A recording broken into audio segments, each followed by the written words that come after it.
How to find your perfect all-weather bangle size. Begin by finding a tape measure. If you do not have one, you can print our size guide available on BuDhaGirl.com. You will measure around the widest part of your hand to accurately find your bangle size. Measure from the edge of your pinky finger to the edge of your index finger, excluding your thumb.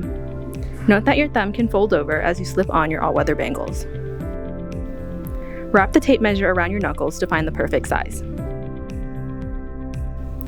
This hand measures 7 inches, therefore the perfect fit would be a size small. If you are between sizes, choose a smaller size for a tighter fit around your wrist, and the larger size for a looser fit around your wrist.